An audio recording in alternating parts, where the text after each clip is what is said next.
Hello everyone, A to Z education या YouTube चॅनलमध्ये तुम्हा सर्वांचं स्वागत आहे। आजचा जो व्हिडिओ आहे तो खास MSCITच्या स्टुडंट्ससाठी आहे की MSCITमध्ये मायक्रोसॉफ्ट वर्डच्या रिलेटेड जे काही क्वेश्चन्स येतात, अगदी बेसिक क्वेश्चन्स असतात। बरं, ते क्वेश्चन्स आपण कशा पद्धतीने सॉल्व्ह केले पाहिजेत किंवा कशा पद्धतीचे क्वेश्चन्स असतात। मायक्रोसॉफ्ट वर्ड ॲक्च्युली MSCITच्या एक्झाममध्ये Word, Excel, PowerPoint, Windows, internet याच्याशी रिलेटेड क्वेश्चन्स असतात। तर त्यातीलच असणारा बेसिक पार्ट म्हणजे मायक्रोसॉफ्ट वर्ड याच्याशी रिलेटेड असणारे क्वेश्चन्स MSCITच्या एक्झाममध्ये कशा पद्धतीने येऊ शकतात आणि आपण ते कसे सॉल्व्ह केले पाहिजेत हे आज आपण पाहणार आहोत। सो व्हिडिओ शेवटपर्यंत नक्की पहा, म्हणजे तुमच्या लक्षात येईल की MSCITची एक्झाम ही जास्त काही अवघड नसते। तुम्हाला त्यामध्ये ॲडव्हान्स नॉलेजसुद्धा मिळतं, जे की आता AIच्या रिलेटेड आपण अपडेट नॉलेज आपल्याला मिळालं पाहिजे, तर त्या AI टूल्सची सुद्धा इन्फॉर्मेशन या MSCITमध्ये इन्क्लूड केलेली आहे। सो आपण बेसिकपासून जाऊयात। आत्ता आपण मायक्रोसॉफ्ट वर्डच्या रिलेटेड पाहणार आहोत आणि त्यामध्ये असणारा फर्स्ट होम टॅब। आता मायक्रोसॉफ्ट वर्डमध्ये होम टॅबच्या हा होम टॅब आहे।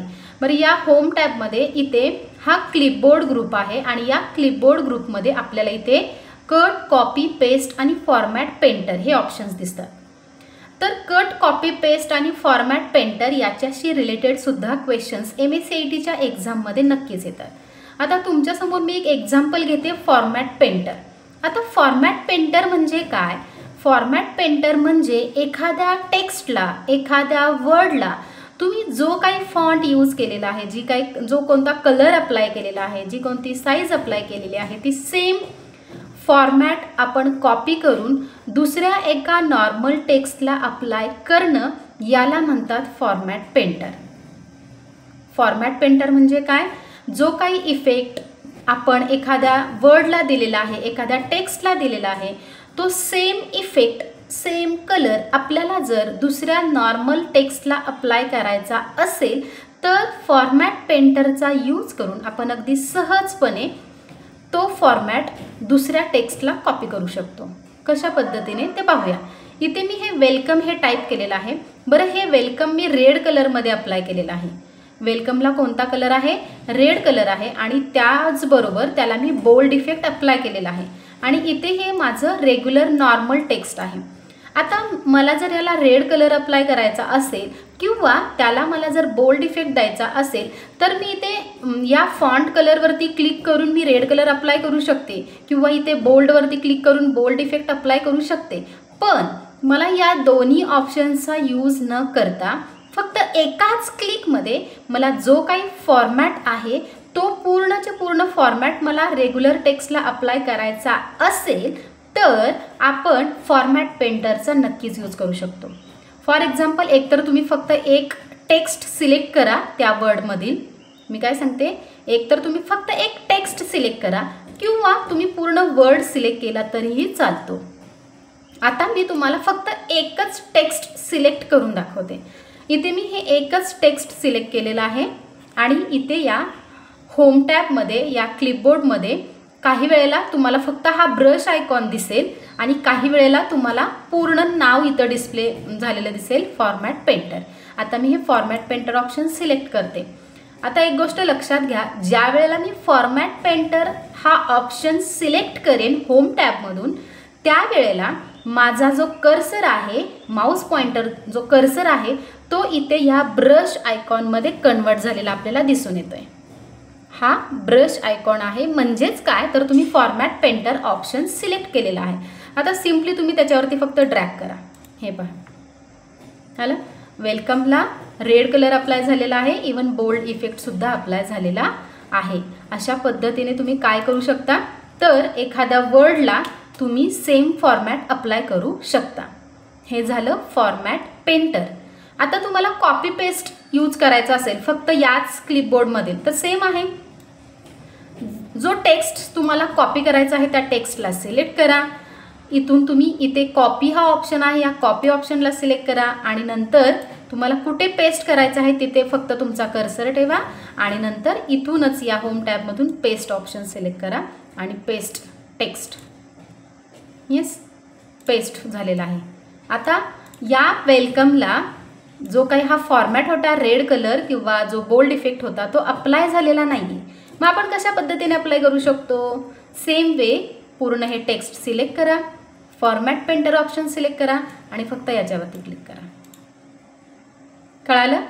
फॉर्मॅट पेंटर हे फार काही अवघड नाही. Format painter, cut, copy, paste. So home टॅबमधील हा जो फर्स्ट ग्रुप आहे क्लिपबोर्ड ग्रुप अत्यंत सोपा आहे. तुम्ही अगदी सहजरित्या कट, कॉपी, पेस्ट आणि फॉर्मॅट पेंटर हे ऑप्शन्स यूज करू शकता. ही फक्त बेसिक इन्फॉर्मेशन आहे, त्यामुळे हे तुम्ही प्रॅक्टिकली सुद्धा घरी करून पहा, म्हणजे तुम्हाला लक्षात येईल की फॉर्मॅट पेंटरचा आपण कशा पद्धतीने उपयोग करू शकतो किंवा वापर करू शकतो.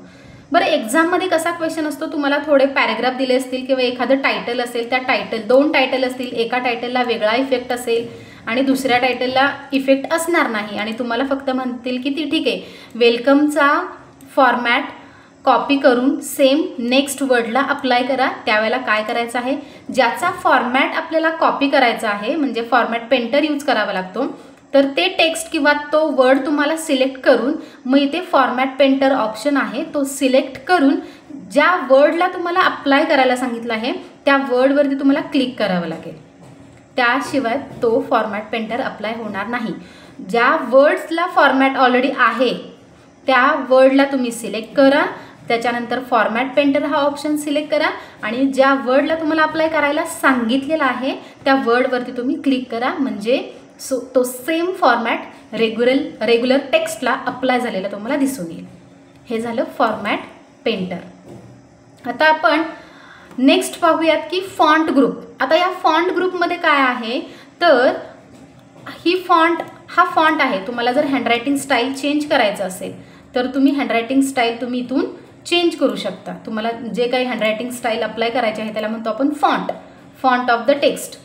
जो कोणता फॉन्ट अप्लाय करायचा आहे तो तुम्ही या फॉन्ट इथून तुम्ही सिलेक्ट करू शकता. त्याच्या शेजारी हा 20 ऑप्शन आहे, म्हणजे तुम्हाला जर साईज इन्क्रीज किंवा डिक्रीज करायची असेल तर तुम्ही एक तर या फॉन्ट साईजचा उपयोग करून तुम्ही ती साईज वाढवू शकता किंवा इथे इन्क्रीज फॉन्ट साईज आणि डिक्रीज फॉन्ट साईज असे 2 कॅपिटल ए लेटर्स आहेत. फक्त इन्क्रीज आणि डिक्रीजचा फक्त बदल आहे.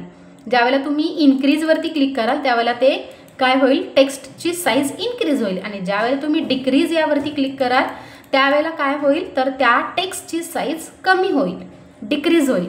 सेम वे कोणत्या टेक्स्टची साईज तुम्हाला वाढवायची आहे त्या टेक्स्टला तुम्ही सिलेक्ट करा आणि या फॉन्ट ग्रुपमध्ये इथे इन्क्रीज फॉन्ट साईज आणि डिक्रीज फॉन्ट साईज असे ऑप्शन्स आहेत. जर तुम्हाला इन्क्रीज करायचे आहे, वाढवायची आहे साईज, तर तुम्ही इन्क्रीज या ऑप्शनवरती क्लिक करू शकता.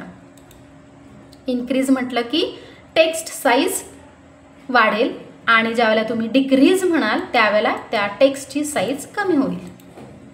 आलं लक्षात? इन्क्रीज आणि डिक्रीज. आता त्याच्याच बाजूला हा जो ऑप्शन आहे सेंटेन्स केस तो आपण नेक्स्ट व्हिडिओमध्ये बघूयात, कारण की याचं मला प्रॉपर डिटेल एक्सप्लेनेशन मला द्यावं लागणार आहे. सो फॉन्टच्या रिलेटेड असणारा हा जो चेंज केस ऑप्शन आहे या चेंज केसचं एक्सप्लेनेशन मी नेक्स्ट व्हिडिओमध्ये देणार आहे. सो अशाच अपडेटेड इन्फॉर्मेशनसाठी, अपडेटेड नॉलेजसाठी A to Z एज्युकेशन या यूट्यूब चॅनल्सशी कनेक्टेड राहा, म्हणजे तुम्हाला अपडेटेड असे व्हिडिओज पाहायला मिळतील आणि MSCITच्या एक्झाममध्ये कोणकोणते क्वेश्चन्स कशा पद्धतीने येतात आणि ते कशा पद्धतीने आपण सोडवले पाहिजेत याच्याशी रिलेटेड असणारी सुद्धा इन्फॉर्मेशन मी देणार आहे. तर त्याचबरोबर आपण B stands for bold, I stands for italic. म्हणजे काय, जर तुम्हाला इटॅलिक इफेक्ट द्यायचा असेल तर इथे I लेटर आहे, तिथे इटॅलिकवरती क्लिक केलं की तुम्हाला ते लेटर्स थोड्या प्रमाणात स्लांट झालेले दिसतील. फॉर एक्झाम्पल मी आता इटॅलिक इफेक्ट अप्लाय केलेला आहे तो कॅन्सल करते. कॅन्सल करण्यासाठी सुद्धा याच I ऑप्शनवरती क्लिक करा आणि ॲक्टिव्ह करण्यासाठी, अप्लाय करण्यासाठी पण त्याच I लेटरवरती क्लिक करावं लागतं. आता अंडरलाईन, इथेच ऑप्शन आहे अंडरलाईन. यामध्ये जर तुम्हाला डबल अंडरलाईन वगैरे काही ऑप्शन्स असतील तेही तुम्हाला अप्लाय करू शकता अंडरलाईन ऑप्शनमधून. आणि जर तुम्हाला अंडरलाईन नको असेल तर कॅन्सल करण्यासाठी सुद्धा पुन्हा तुम्हाला त्या U लेटरवरती क्लिक करावं लागेल, म्हणजे अंडरलाईन इफेक्ट कॅन्सल होईल. बोल्ड इफेक्टचं पण तसंच आहे. जर तुम्हाला बोल्ड इफेक्ट अप्लाय करायचा आहे तर अप्लाय करण्यासाठी बी या लेटरवरती फॉन्ट ग्रुपमधून बी या लेटरवरती क्लिक करा, म्हणजे बोल्ड इफेक्ट अप्लाय होईल. आणि कॅन्सल करण्यासाठी सुद्धा पुन्हा तुम्हाला बी या लेटरवरती क्लिक करावं लागेल, म्हणजे तो बोल्ड इफेक्ट कॅन्सल होईल. त्याच पद्धतीने स्ट्राईक थ्रू म्हणजे काय, त्याच्यानंतर सबस्क्रिप्ट म्हणजे काय, सुपरस्क्रिप्ट म्हणजे काय, त्याच्यानंतर आपण कशा पद्धतीने text effect and typography option apply करू शकतो वर्ड्सला, हायलायटर कशा पद्धतीने यूज करू शकतो, आणि फॉन्ट कलर कशा पद्धतीने. फॉन्ट कलर तर मी एक्सप्लेन केलेलाच आहे, परंतु स्ट्राईक थ्रू, सुपरस्क्रिप्ट, सबस्क्रिप्ट आणि त्याच्यानंतर टेक्स्ट इफेक्ट आणि हायलायटर हे ऑप्शन्स या चेंज केसच्या व्हिडिओमध्येच आपण पाहणार आहोत. सो आजचा व्हिडिओ कसा वाटला हे कमेंट करून नक्की कळवा. व्हिडिओला लाईक करा, शेअर करा आणि तुम्ही जर A to Z एज्युकेशन या यूट्यूब चॅनलमध्ये जर नवीन असाल तर या चॅनलला सबस्क्राईब करायला विसरू नका. MSCITच्या रिलेटेड तुम्हाला इम्पॉर्टंट क्वेश्चन्स विथ एक्सप्लेनेशन नक्कीच यामध्ये पाहायला मिळेल. थँक्यू.